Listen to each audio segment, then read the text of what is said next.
वही समाज ने अपने हुकूक को हासिल किया है।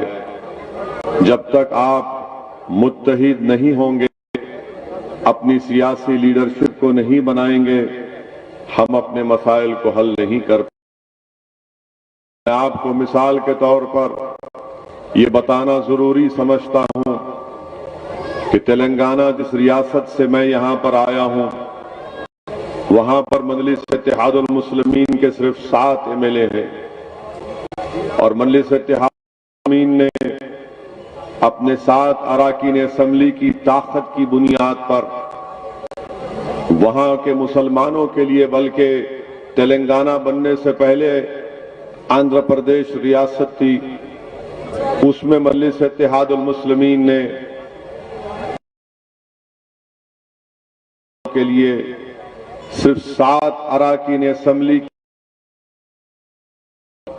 मजलिस ने एक मेडिकल कॉलेज का क़याम अमल में लाया, मजलिस ने इंजीनियरिंग कॉलेज का क़याम अमल में लाया, school of architecture, MBA, MCA और 2 बड़े अस्पताल मजलिस इत्तेहादुल मुस्लिमीन ने कायम किए।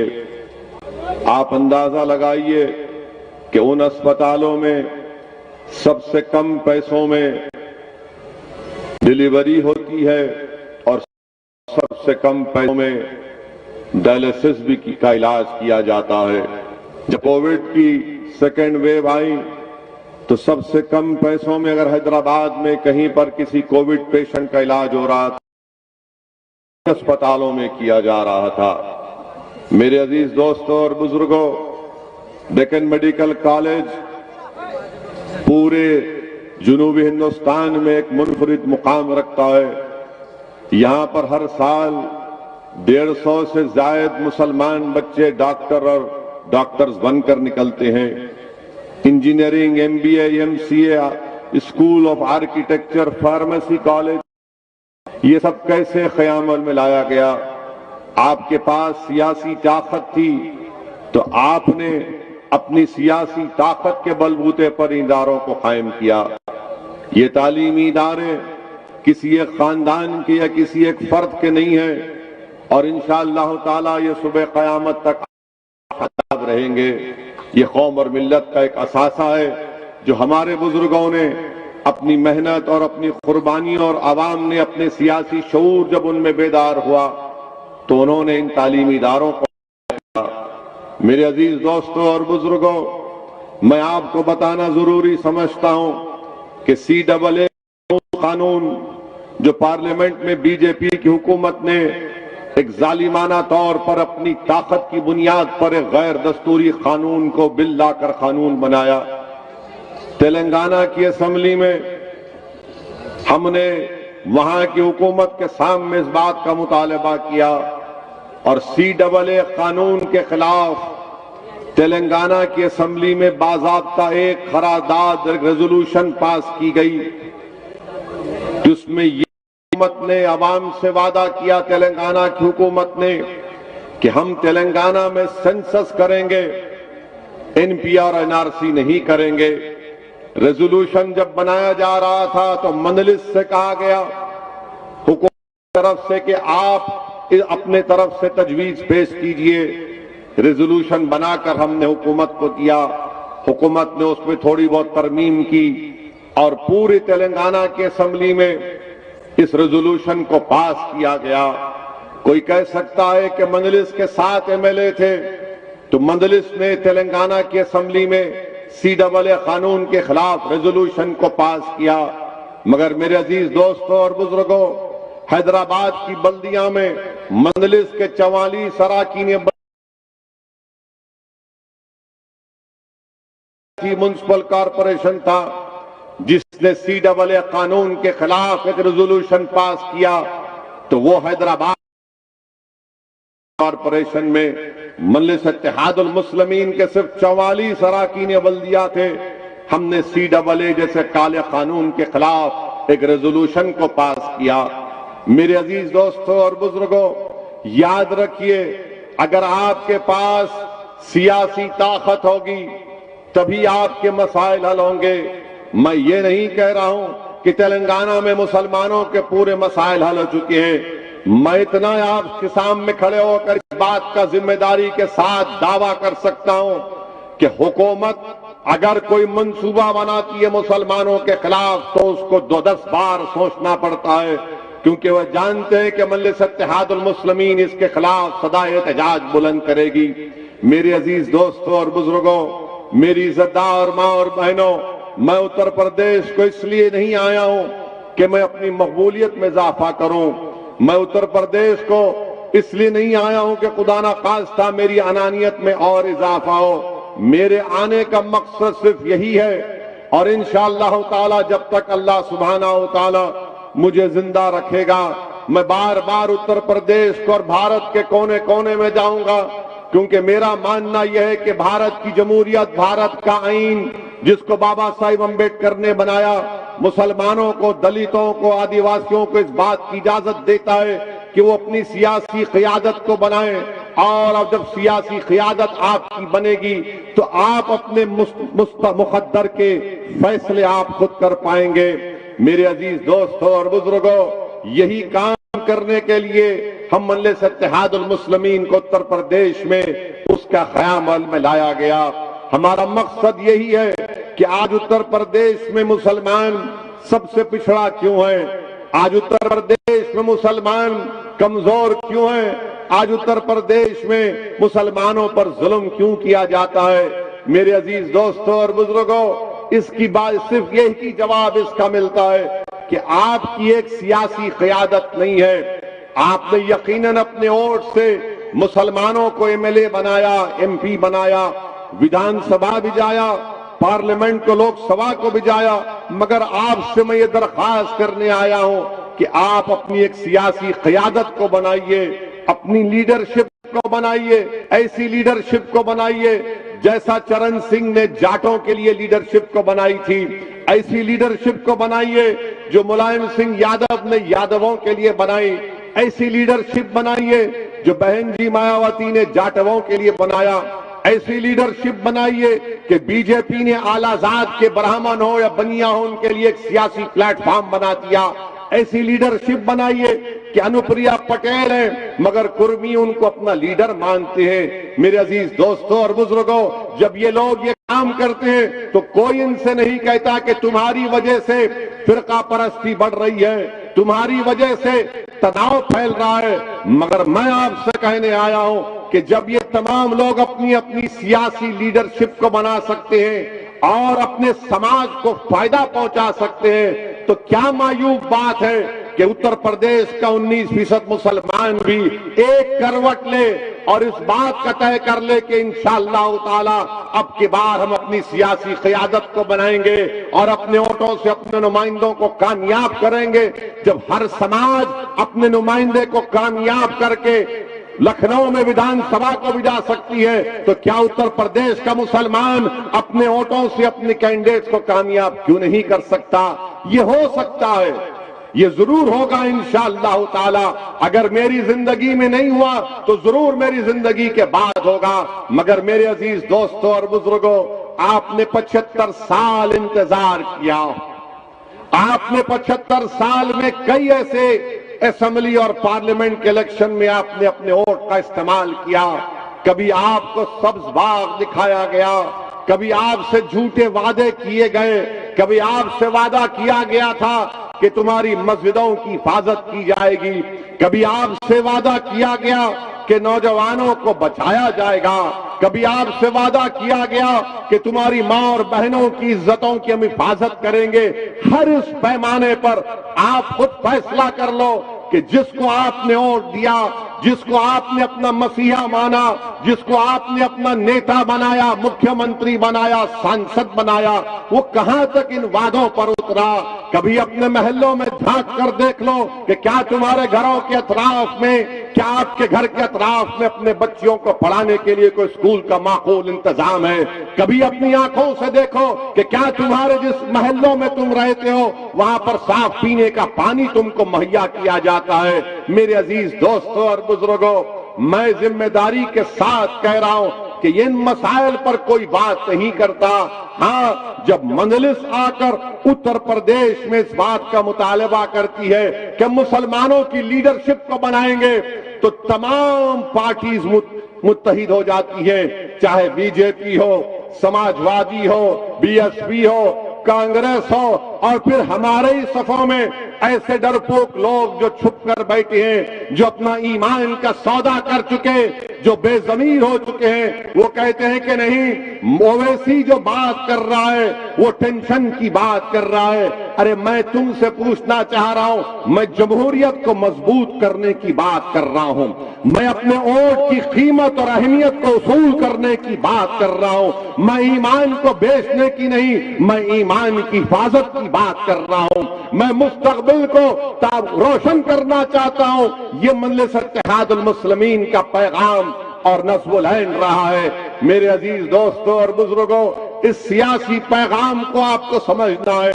मजलिस के मुखालिफीन चाहे वो संघ परिवार के हों, अब ये संघ परिवार में भी एक आरएसएस ने मुस्लिम राष्ट्रीय मंच बनाया। मुस्लिम राष्ट्रीय मंच बनाकर उत्तर प्रदेश के मुसलमानों के पास जाकर उनसे कहते हैं कि आप क्यों लड़ना चाहते हो बीजेपी से, क्यों खामखा उनसे लड़ना चाहते हैं, आइए बैठकर बात कर लेंगे और इनको वोट डालिए। मैं उन लोगों से पूछना चाहता हूं आरएसएस से कि बताओ, तुम्हारा जो ओथ है, जो आरएसएस के लोग जो कसम खाते हैं, वो क्या है बताओ? क्या वो संविधान के मुताबिक है? मैं जानता हूं तुम्हारा ओथ क्या है, तुम बताओ उसको। तुम इस मुल्क को एक हिंदू राष्ट्र बनाना चाहते हो, तुम इस मुल्क को एक मजहब का मुल्क बनाना चाहते हो, और आज आरएसएस के लोग जाकर इस तरह की बातें अवाम के दरमियान में करती हैं। बताओ आरएसएस वालों, क्या ये बात सच नहीं है कि गोलवालकर ने नहीं कहा था कि हमारा जो तिरंगा है वो 3 रंग का है, वो शुभ है? क्या नहीं कहा था अपनी ऑर्गेनाइजर मैगजीन में? क्या आरएसएस ने नहीं कहा था कि अंबेडकर के बनावे संविधान को हम नहीं मानते, मनुस्मृति को मानते हैं? ये डॉक्यूमेंटेशन है। क्या गोलवालकर की किताब वी द पीपल डिफाइंड में नहीं लिखा गया कि मुसलमानों पर, ईसाइयों पर, कम्युनिस्टों पर भरोसा नहीं किया जा सकता? आज हिंदुत्व की बात कर रहे, हिंदुत्व का डेफिनेशन कहां से आया बताओ? 1980 तक कोई एक आरएसएस का लीडर का एक बयान बता दो जहां पे लफ्ज हिंदुत्व इस्तेमाल हुआ। श्यामा प्रसाद मुखर्जी से दीनदयाल उपाध्याय से लेकर 1980 के जमाने में सावरकर की हिंदुत्व की लिखी हुई किताब को लेकर हिंदुत्व की बात रखी गई। हिंदुत्व के माने क्या है जो सावरकर ने लिखे? सावरकर ने अपनी किताब में लिखा कि हिंदुत्व के माने ही है कि वो शख्स, और मुसलमानों के बारे में सावरकर ने क्या कहा कि मुसलमान भारत को मदरलैंड और होली लैंड नहीं मानते, इसीलिए ये इनका मुल्क नहीं है। ये हिंदुत्व के माने सावरकर ने अपनी किताब में लिखे। और ये लोग बात करते हैं कि सुप्रीम कोर्ट के चीफ जस्टिस जेएस वर्मा ने ये बात कही। जस्टिस जेएस वर्मा ने सावरकर की किताब का हवाला नहीं दिया, मैं दे रहा हूं, मैं दे रहा हूं। पूछो, इस पर इनकार कर सकते क्या तुम? मेरे अजीज दोस्तों और बुजुर्गों, ये बात हम सामने रखते हैं तो हम पर तनकीद शुरू हो जाती है, हम पर इल्जामात की बौछार शुरू हो जाती है। मैं हिंदुस्तान के, भारत के नेशनलिज्म को मानता हूं।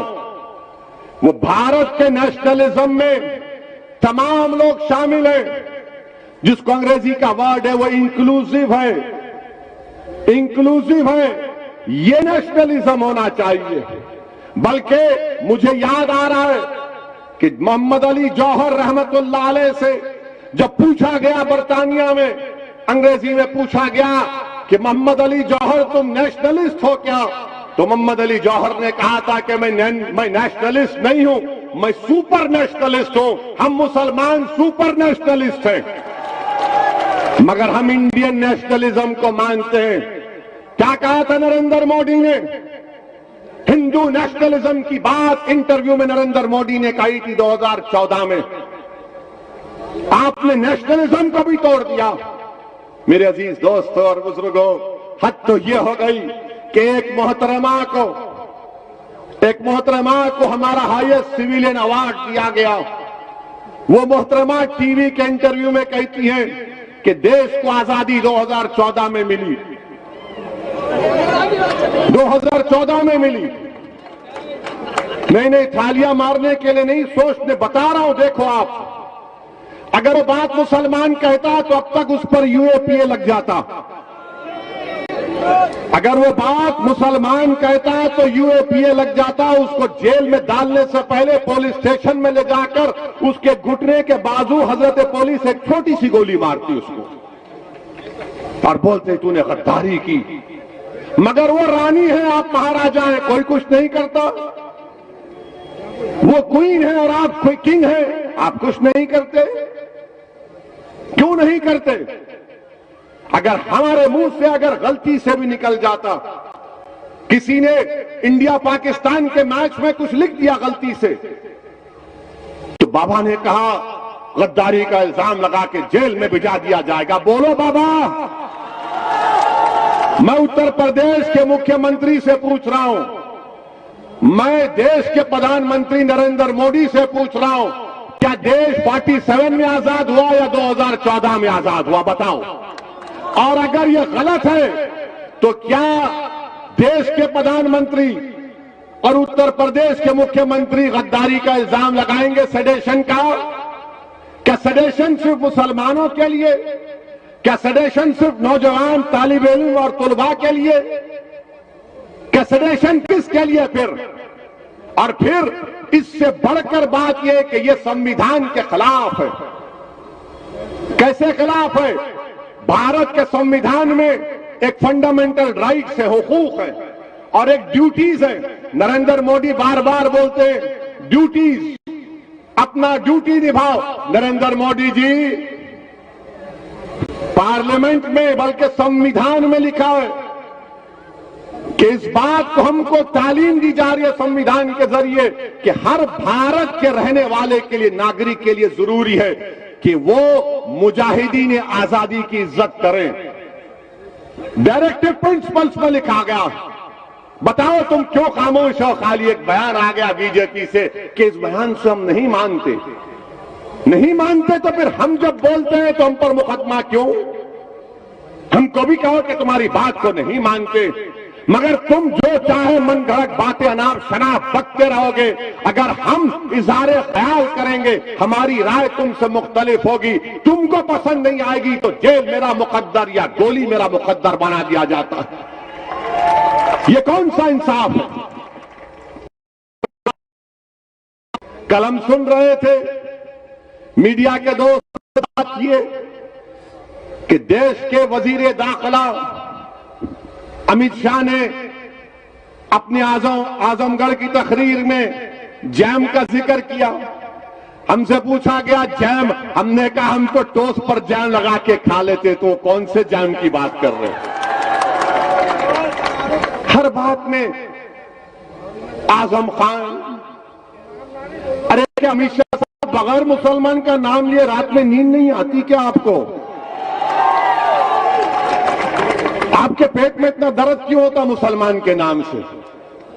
आप तो भारत के होम मिनिस्टर हैं ना, कि जैम में लगा दिया, आजम को ला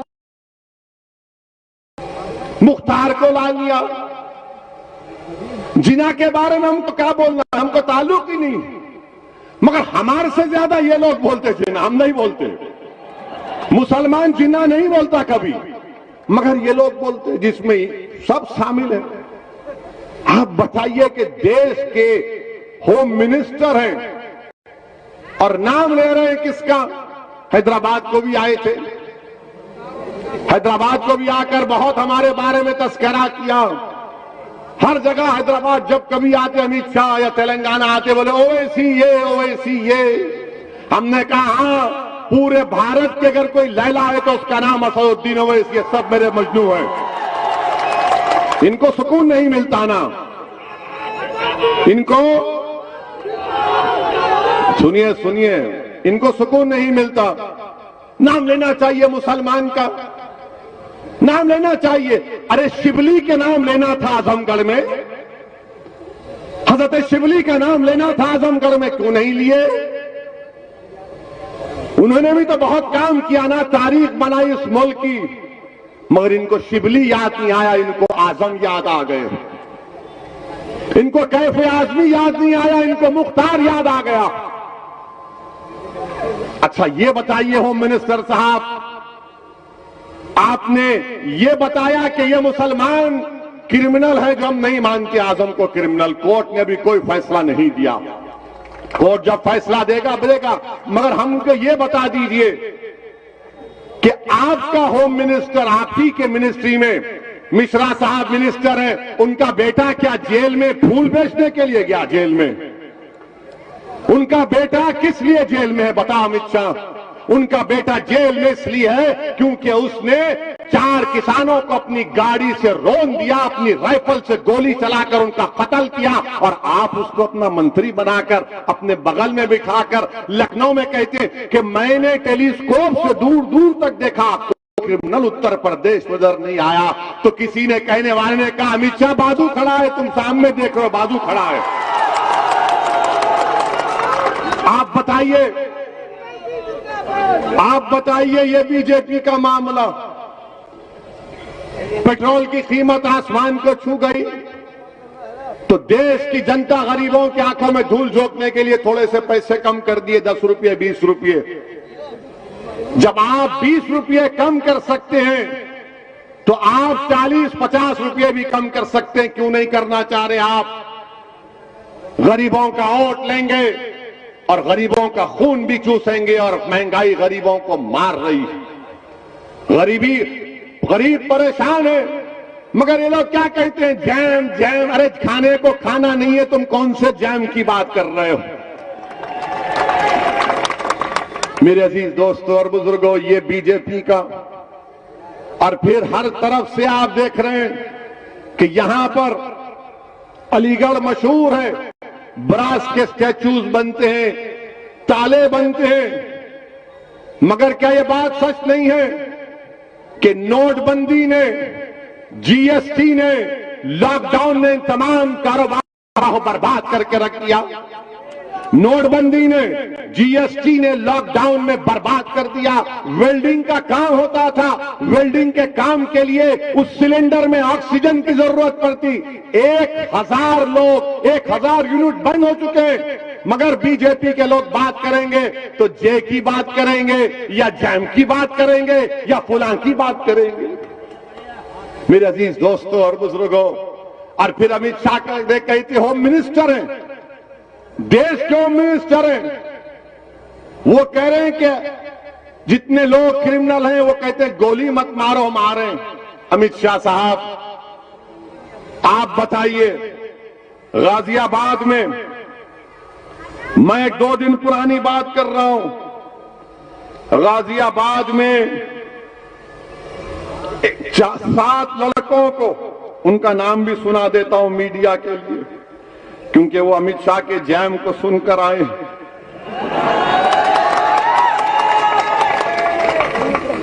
गाजियाबाद लोनी में मुस्तकीम, सलमान, मोनू, इंतजार, आरिफ, नाजीम और बोलो, इनको गाजियाबाद के स्टेशन इंचार्ज राजेंद्र त्यागी ने और वहां के इंस्पेक्टर ने ले जाकर इनके घुटनों के पास गोली मारी, छोटी सी, बड़ी नहीं, छोटी सी गोली मारी, और कहा कि लोग गाय की स्मगलिंग कर रहे थे, गाय की। उसके बाद मीडिया के लोगों ने, मैं सलाम करता हूं उस मीडिया के जिम्मेदार को, उसने जाकर जहां पर कहा कि ये वेयर हाउस है, यहां पर ये जानवर को लाते थे, गाय को लाकर उसको काटते थे, स्मगलिंग करते थे। उसने जाकर पूछा बाजू वालों से कि क्या यहां पर जानवर आता था? तो उसने कहा नहीं, ये तो स्क्रैप बेचने का जगह है। जब सबने कह दिया कि कुछ नहीं आता था, ये तो स्क्रैप बेचने की जगह है, माने जहां पे इनकाउंटर हुआ वहां पर बाजू, तो फौरन योगी आदित्यनाथ की सरकार ने क्या किया, राजेंद्र त्यागी का ट्रांसफर कर दिया, राजेंद्र त्यागी का ट्रांसफर कर दिया, इंस्पेक्टर का ट्रांसफर कर दिया। और अमित शाह बोल रहे हैं कि गोली मारते हैं। ये गोली मार रहे हैं आप, ये गोली मार रहे हैं आप मुसलमानों को, जहां पर कोई गाय की स्मगलिंग नहीं, आपने सिर्फ मार दिए। और मैं उन पुलिस वालों से कह रहा हूं, याद रखो, याद रखो, हमेशा बीजेपी इख्तियार पर नहीं रहेगी, याद रखो, याद रखो मेरी इस बात को। अगर तुम यकीन नहीं कर रहे तो मणिपुर का एक केस सुप्रीम कोर्ट में चल रहा है। मणिपुर की पुलिस ने 70 लोगों का इनकाउंटर किया, आज वो केस चल रहा है बरसों के बाद। और हम नहीं भूलेंगे, हम कभी नहीं भूलेंगे कि किस को याद रखो, कोई नहीं, कोई जुल्म को नहीं भूला जाएगा। समाजवादी लोग के लोग भूल सकते, हम नहीं भूलते, ना हम दोस्तों को भूलते हैं, ना जालिम के जुल्म को भूलते, और इंसाफ के लिए लड़ते रहेंगे, याद रखो। आज तुम एक हुकूमत के दबाव में आकर गोलियां चला रहे हो, याद रखो, एक एक गोली का इंशाअल्लाह अल्लाह भी हिसाब लेगा और कोर्ट भी लेगा। आप बताइए क्या है ये? वेयरहाउस के बाजू दुकानें, कह रहा है कहां की गाय, कहां की स्मगलिंग, तो आपने रातों रात उनको ट्रांसफर कर दिया। अमित शाह जिक्र करते हैं आजम का, हम पूछना चाहते हैं अमित शाह, आपने अल्ताफ का क्यों जिक्र नहीं किया? यही कासगंज का अल्ताफ जिसको इल्जाम था कि कोई बच्ची को लेकर भागा, अल्ताफ को लाया गया पुलिस स्टेशन में और दुनिया को बताया गया कि 2.5 फीट की नल की टूटी से अल्ताफ ने खुदकुशी कर ली। अगर कोई पुलिस का कासगंज का जो सस्पेंड हुआ है, अगर वो मुझे ले जाकर उस बैतुल खला में टॉयलेट में अपने गले में रस्सी डालकर मुझे बताएगा कि इससे आदमी मर सकता है, और वो अगर मरने के करीब आएगा तो मैं खुद रस्सी निकाल लूंगा उसके गले से, बताओ हमको, बताओ हमको। 2.5 फीट की टूटी को कोई खुदकुशी कर सकता है? और अल्ताफ की जान ले ली गई। वो कासगंज के जिन पुलिस के ओहदेदारों को सस्पेंड किया गया वो नाकाफी है, उनको अरेस्ट होना चाहिए, 302 का मुकदमा लगना चाहिए, 302 का मुकदमा लगना चाहिए, मर्डर का चार्ज लगना चाहिए, उनको जेल को भिजाना चाहिए, मगर नहीं करेंगे क्योंकि मरने वाले का नाम अल्ताफ था, मरने वाले का नाम अल्ताफ था। अगर मरने वाले का नाम गुप्ता होता या आलाजाद का होता तो पुलिस भी सस्पेंड, पुलिस भी गिरफ्तार, मुख्यमंत्री पहुंच जाते उसके घर को, मगर मरने वाला मुसलमान है, इसलिए खाली सस्पेंशन पर बात या ट्रांसफर पर बात खत्म हो जाती है। मेरे अजीज दोस्तों और बुजुर्गों, तरफे तमाशा ये है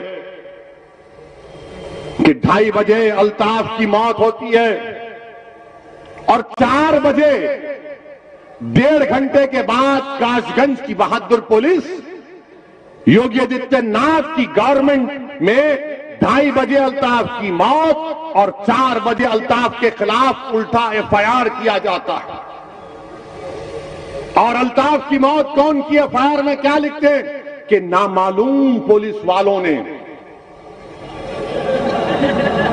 नामालूम पुलिस वालों ने अल्ताफ को मार दिया। अच्छा, ये क्या आसमान से आए थे कि अल्ताफ को खुदकुशी देकर उड़ के चले गए, या नागपुर से आए थे? कहां से आए थे? नामालूम, अंग्रेजी में कहा अनडिस्क्लोज्ड, अननोन पीपल। वाह बाबा, क्या कार चला रहे आप। ये मजाक, एक इंसान के एक बाप को अपने बेटे से महरूम कर दिया गया और बाप से खाली पेपर पर अंगूठा ले लिया गया और लिख दिया गया कि इसका बाप तो खुश है हमसे। हाँ, जिस तरह देश की जनता योगी और मोदी से खुश है, सब खुश है। फिर सबको आप अंगूठे पे दबा दो और ले लो, मगर एक बाप ने तो अपने बेटे को खोया है ना। और याद रखो, जो लोग जुल्म करते हैं, अगर मैं भी जुल्म करता हूं तो मुझे अल्लाह कभी नहीं माफ करेगा। अल्लाह सुब्हानहू व तआला जालिम के जुल्म को कभी नहीं बर्दाश्त करता। और एक मजलूम की आंख में जब आंसू आते हैं तो अल्लाह की रहमत जोश में आ जाती है।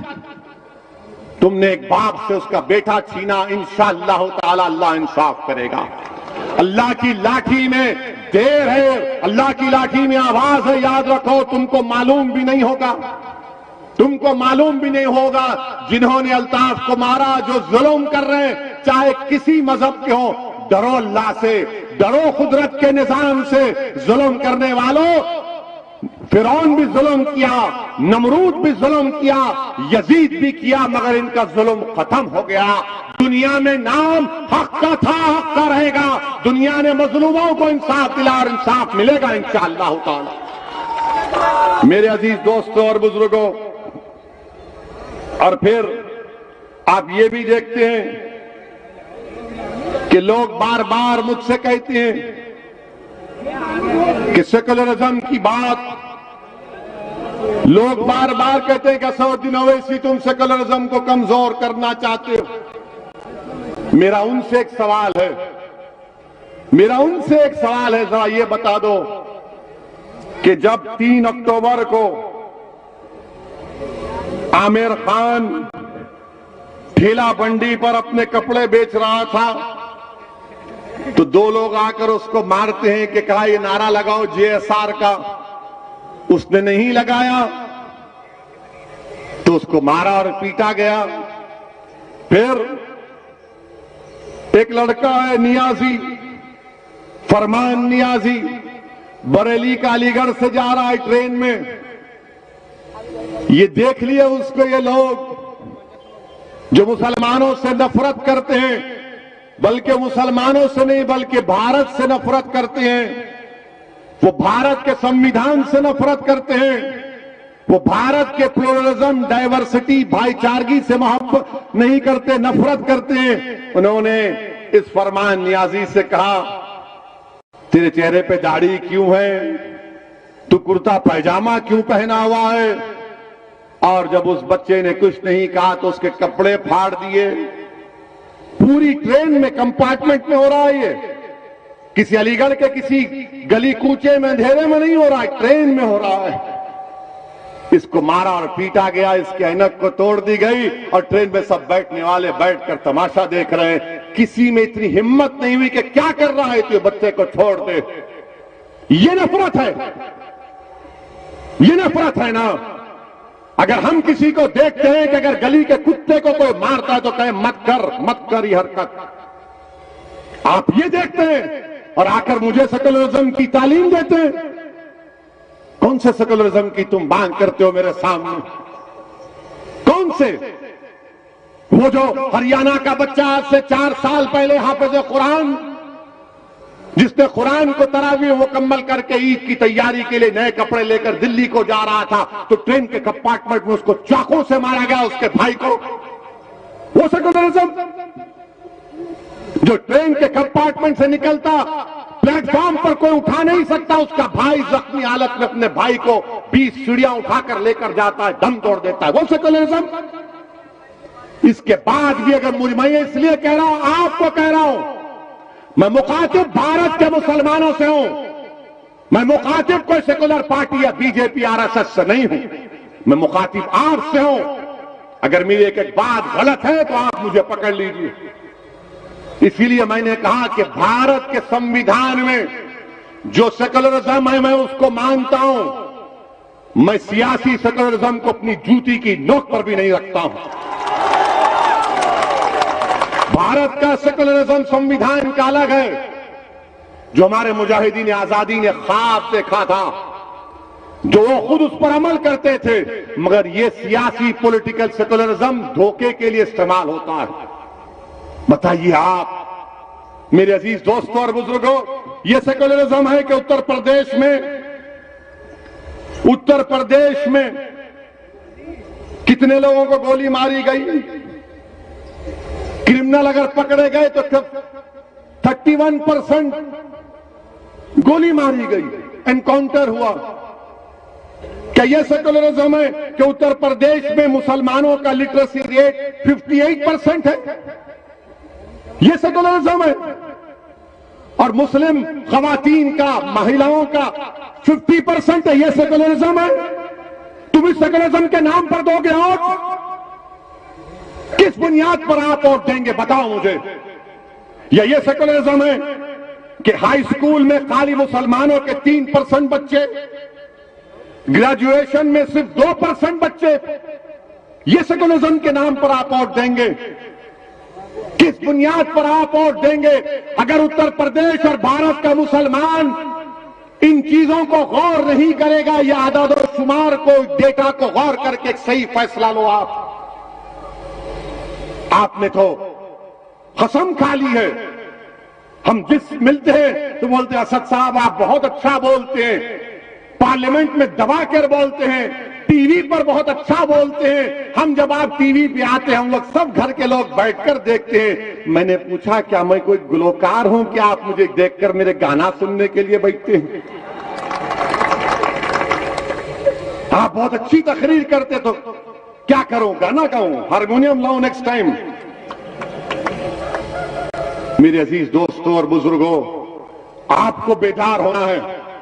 जिस दिन आप बेदार हो जाएंगे, आपके वोट की अहमियत भी नहीं है। मैं कह रहा हूं आपको, उत्तर प्रदेश में मुसलमानों की वोट की कोई अहमियत नहीं है, कीमत नहीं है। अगर तुम्हारे वोट की कीमत और अहमियत होती तो अमित शाह ये जबान इस्तेमाल नहीं करते। अगर तुम्हारे वोट की कीमत होती तो आजम खान जेल में नहीं होते। अगर तुम्हारे वोट की कीमत होती तो तुम्हारे बच्चे स्कूलों में होते। तुम्हारे वोट की कीमत होती तो तुम पर गोलियां नहीं चलाई जाती, तुम पर फूल बरसाए जाते। अगर तुम्हारे वोट की कीमत होती तो तुम्हारे बच्चे ग्रेजुएट होते, हमारी बच्चियां पढ़ती। तुम्हारे वोट की कीमत होती तो तुम्हारे मस्जिदों की हिफाजत होती। तुम्हारे किसी भी वोट की कीमत और अहमियत नहीं रही। अब इसकी अहमियत और कीमत को अगर जिंदा करना है तो सियासी क़यादत को पैदा करो। हां, अगर तुम खुश हो कि मैं अगियार के चौखट पर जाकर सर झुकाऊंगा, अगर तुम मुतमईन हो कि मैं गुलामी का हक अदा करूंगा, अगर तुम खुश हो कि मैं इसी हालत में रहूंगा, मैं इसी तरह पिटता जाऊंगा, मिटता जाऊंगा और नाइंसाफी का सैलाब मुझ पर आता रहेगा, मैं इस तरह की जिंदगी नहीं गुजार सकता। मैं घुटन में अपनी जिंदगी नहीं गुजार सकता।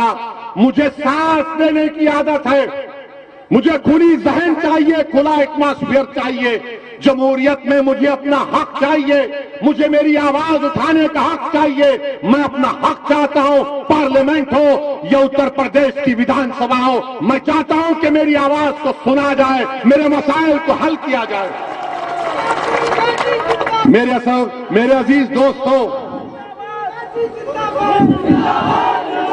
मैं बहुत नारे सुन रहा हूं, पिछले 10-12 साल से नारे सुन रहा हूं। इन नारों को वोट में तब्दील करो,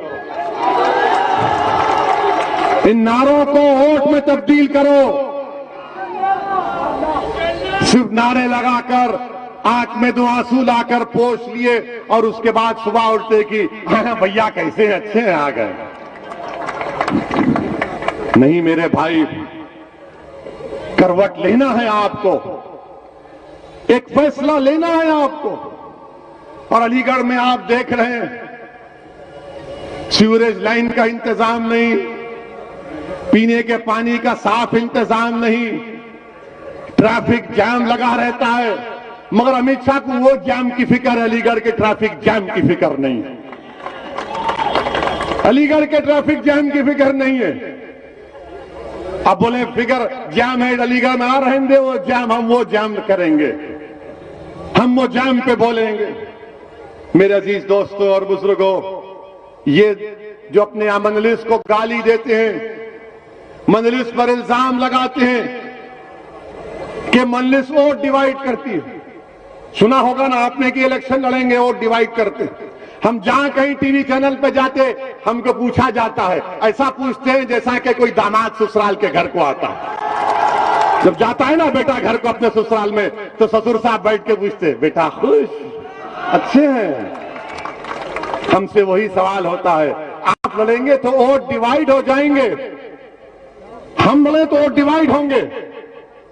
तो क्या हुआ था 2019 में? 75% मुसलमानों ने समाजवादी और बहुजन समाज पार्टी को वोट दिया। आपने दिया नहीं दिया? अलीगढ़ से आपने बीजेपी को वोट दिया? डर रहे क्यों? वोट दिया क्या? आपने समाजवादी को दिया, बीएसपी अलायंस को दिया ना? हाथ उठाइए। अरे पूरे उठाओ यार। फिर कैसे जीता? हम आए थे क्या? हमारी रूह आके या हमारे अजिन्नात आकर आपको कान में फूंक कर बोले मत दो वोट? कैसे हुआ? फिर 75% मुसलमानों ने उत्तर प्रदेश में 2019 में समाजवादी और बीएसपी को वोट दिया। कितने जीते? खाली 15 लोकसभा, सिर्फ 15। अब कौन जिम्मेदार है इसका? हम जब बोलते हैं कि हिंदू बीजेपी के पास जा चुका है, ये कोई नहीं बोलता, समाजवादी के लोग नहीं बोलेंगे। वो बोलेंगे ओवैसी आ रहा है, देखना भैया तुम्हारे वोट काटने आ रहा है। ये नहीं बोलेंगे कि हिंदू वोट बीजेपी के पास चला गया, वो हमारे हिंदू भाई, उनका इख्तियार है। समाजवादी पार्टी के 3 परिवार के लोग इलेक्शन हार गए, तो क्या तुमने उनकी जबान से सुना कि समाजवादी ने कहा कि हम हिंदू वोट से हार गए? कभी सुना आपने? मगर जब हम खड़े होते हैं तो इनको लगता है कि भाई ये एक दीवाना आया है हैदराबाद से, ये कुछ कर जाएगा। अगर तुम अच्छे होते तो मैं आता ही नहीं उत्तर प्रदेश को।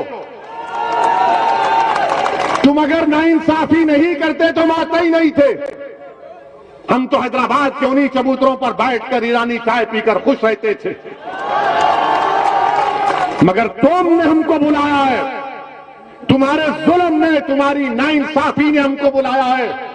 और इंशाअल्लाह ताला जब अल्लाह के जात पर तवक्कल करके हमने कदम और फैसला लिया है, तो अब पीछे हटने का सवाल नहीं। उत्तर प्रदेश नहीं, पूरे भारत में जाएंगे। मेरे अजीज दोस्तों और बुजुर्गों, मेरे अजीज दोस्तों और बुजुर्गों, 2019 का चुनाव, फिर 17 का असेंबली इलेक्शन, अखिलेश और कांग्रेस मिल गए तो गाना चलाया था, यूपी को इन 2 लड़कों का साथ बहुत पसंद है। यूपी की जनता ने कहा हमको नापसंद है और बीजेपी को बना दिया। फिर 14 के चुनाव हुए, 14 का पार्लियामेंट का इलेक्शन हुआ। समाजवादी पार्टी के 5 यादव परिवार के लोग कामयाब हुए। बाप, बेटे, पत्नी, दोनों भाई। हम नहीं थे। अब आप बताइए आपकी वोट की अहमियत क्या है? जिस दिन आप मंजलिस को वोट देना शुरू कर देंगे, जिस दिन आप मंजलिस के उम्मीदवारों को कामयाब करना शुरू कर देंगे, याद रखो ये जो गुरूर और तकब्बुर के महिला जो बने हुए हैं ना, इनकी बुनियादों को हिला के रख देंगे इंशाअल्लाह ताला। ये जो जुल्म पर अपनी शख्सियत को बनाकर हमारे सामने खड़े हैं, जिन्होंने हमारे ख्वाबों को और उम्मीदों को चूकना-चूर करके हमारे नौजवानों की जवानी को बर्बाद करके अपने सियासी महलों को तामीर किया है। मेरे अजीज दोस्तों और बुजुर्गों, मेरी आपसे दबन गुजारिश है कि आप अपने ख्वाबों को पूरा करो। आप अपने ख्वाबों को पूरा करो, उसमें कोई मायूब बात नहीं है। डरने और घबराने की जरूरत नहीं है। समाजवादी पार्टी हो, कांग्रेस हो, कांग्रेस हम तो भूल ही गए। उनके नेता अमेठी से लड़े, वो हार गए। हम गए थे क्या? अच्छा, कहां से जीते वो? जुनूबी हिंद से, उस कॉन्स्टिट्यूंसी से जीते जहां पर 30% मुसलमान हैं, वहां जीत गए। और ये साफ जब मंजलिस की बात आती, नहीं नहीं नहीं, ये नहीं, ये ठीक नहीं है, ये ठीक नहीं है। कांग्रेस पार्टी का ये हाल है। समाजवादी पार्टी का ये हाल, मगर सब के सब चौधरी बने हुए सेकुलरिज्म के, और सब ये समझते हैं कि मुसलमान कहां जाएगा हमको छोड़कर, मुसलमान कहां जाएगा हमको छोड़कर। मेरे अजीज दोस्तों और बुजुर्गों, मैं आपको ये नहीं कह रहा हूं कि उनको छोड़कर मुझे अपना लो, मैं आपसे कह रहा हूं कि अपने आप को अपना लो, अपने आप को अपना लो, अपने बारे में सोचो। अब याद रखो मेरी इस बात को, ये जो फिरका परस्ती, ये फैशिज्म, ये मुसलमानों से नफरत की जो अंधेरे की रात है, ये रात लंबी रहने वाली है। उत्तर प्रदेश के अजीज लोगों, याद रखो, ये रात लंबी रहने वाली है। अगर तुम ये उम्मीद लगाकर बैठे हो कि इस अंधेरी रात में कोई सेकुलर पार्टी का आदमी चिराग लेकर आएगा, नहीं लेकर आएगा। इस अंधेरी रात में अगर तुम ये गलत सोच रहे हो कि कोई शमा जलाकर मेरे घर को आएगा, नहीं, तुमको इस अंधेरे में अपनी शमा को जलाना पड़ेगा, को तुमको छांटना पड़ेगा। इस अंधेरे में तुमको एक ताकत बन के उभरना पड़ेगा, और वो अंधेरे का तेल तुम्हारा इत्तेहाद होगा, तुम्हारे आंसू होंगे, तुम्हारी ताकत होगी, और होगी इंशाअल्लाह ताला। मेरे अजीज दोस्तों और बुजुर्गों, मैं अपने बुजुर्गों से अपील कर रहा हूं कि आपने अपनी जवानी को इन तमाम नाम निहाद सेकुलर पार्टियों पर कुर्बान कर दिया। मेरी उन बुजुर्गों से अदबन गुजारिश है, आप सोचो आपने क्या हासिल किया, आपने क्या हासिल किया? क्या आपके ख्वाबों को की ताबीर हुई? क्या आपकी उम्मीदों पर वो उतरे? हम सिर्फ वोट डालने वाले नहीं, हम एटीएम की मशीन नहीं है मुसलमान, कि इलेक्शन आ गया और एटीएम में जाओ और डालते रहो वोट। नहीं, वोट डालो मगर अपने आप को डालो, अपनी ताकत को दिखाओ। तुम्हारी ताकत तुम कैसे दिखाओगे? आज यूएपीए का कानून बन गया, कांग्रेस और समाजवादी ने साथ दिया। मेरे अजीज दोस्तों और बुजुर्गों, मेरी आपसे गुजारिश है कि एक जरूर इस बात पर गौर करिए कि महाराष्ट्र में जो तशद्दुद हुआ वो नहीं होना चाहिए था। मैं तशद्दुद के खिलाफ हूं और रहूंगा। अब यहां पर भी बाज लोग वो साजिश कर रहे हैं, जज्बात में मत आइए, होश से काम करिए। अगर कोई हमारे जज्बात को ठेस पहुंचाता है तो पुलिस में जाकर कंप्लेन दीजिए। अगर थाने में एफआईआर नहीं दिया जाता तो कंप्लेन का एक्नॉलेजमेंट लीजिए। अगर एक्नॉलेजमेंट भी नहीं दिया जाता तो उस थानेदार को ईमेल करके उसको रिकॉर्ड में महफूज रखिए, मगर कानून को अपने हाथ में मत लीजिए, तशद्दुद होने मत दीजिए।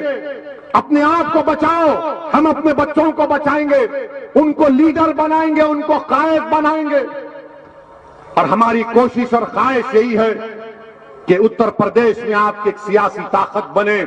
मैं यही गुजारिश करने आपसे आया हूं, और मैं आपसे वादा करके जा रहा हूं, मैं आपसे वादा करके जा रहा हूं कि इंशाअल्लाह ताला मेरी ये दीवानगी, मेरे ये अल्फाज, मेरी ये जबान जब तक अल्लाह जिंदा रखेगा मैं आता रहूंगा, और उत्तर प्रदेश में आपकी क़ियादत अल्लाह के फजल से मनाएंगे। अस्सलाम वालेकुम व रहमतुल्लाहि व बरकातहू।